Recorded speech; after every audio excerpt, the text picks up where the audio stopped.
Okay, mga kasimanwa, we're back sa aton nga coverage para sa kapistahan ni Senior San Juan Bautista. And again, iagyapon kita sa aton nga Puok Jetty Port, no? And we have this morning si Fire Senior Inspector Delcy Di Borja, aton nga hepe at Bureau of Fire Protection. Kakatapos lang nila actually clean up, no? Nakita naton may mga photos kita nga ginsend man mga kasimanwa. Kaibahan ang napila ka mga personnel at Kalibo PNP and BGMP, ma'am, no?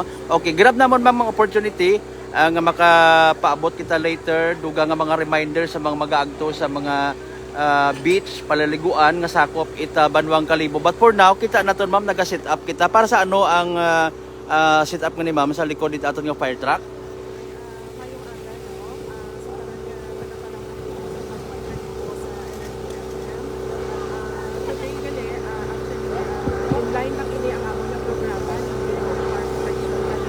Mm-hmm.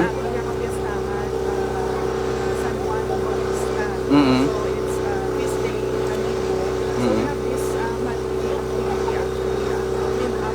Ah, okay. Oo. Monthly man. Oo. Oo. Okay. Mm-hmm. Ayan. Oo, oo.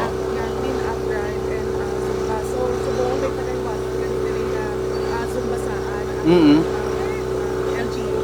Okay. We just join na kami sa Secretary Programa for this year. Mm-hmm.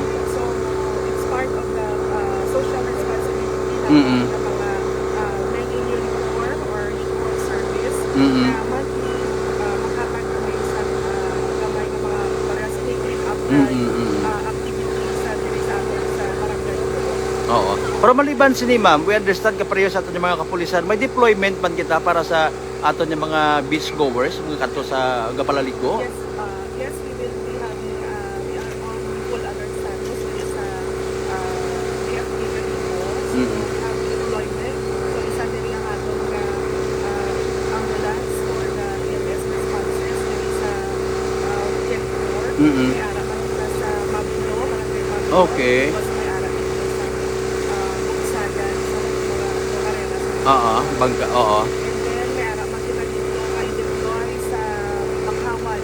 Oo. So, it's a tourist spot, no? So, ang mga local tourists, just like me, makadto sa Banghawan. Mhm. So, nara kita dito na mga bombero na deploy to assist our tourists, local tourists.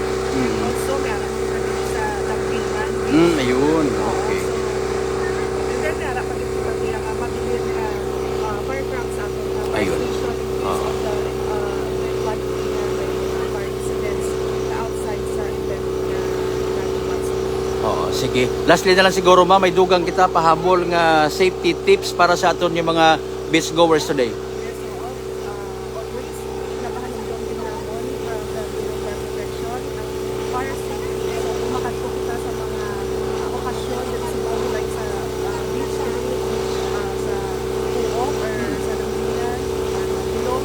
Make sure din natin palimalay, wala din pa rin ang mga kuryente, naka-shut off, wala kita nila minuto, Mhm. din, na wala pa ma-minuto or bayaan na.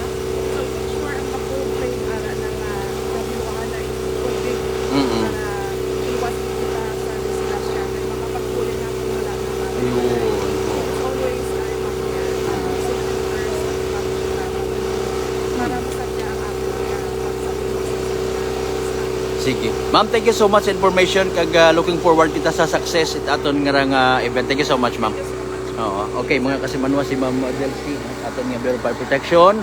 Kalibo, harap, plastado na. Kapistahan ni San Juan Bautista ang pinaka-stage, kumbaga, para sa basaan nga mag-start momentarily, no? Sa gyapon, iyaro aton yung mga spectators man, may mga taga-LGU, ag may mga Zumba fanatics nga naka-ready won para sa pasundayag man, no? Angot sa gyapon sa makarang kapistahan ni Senior San Juan Bautista. Maliban sa Bureau of Fire, ato ni mga kapulisan, ang iba pa nga nag-join kay ina sa clean up mga kasimanwa.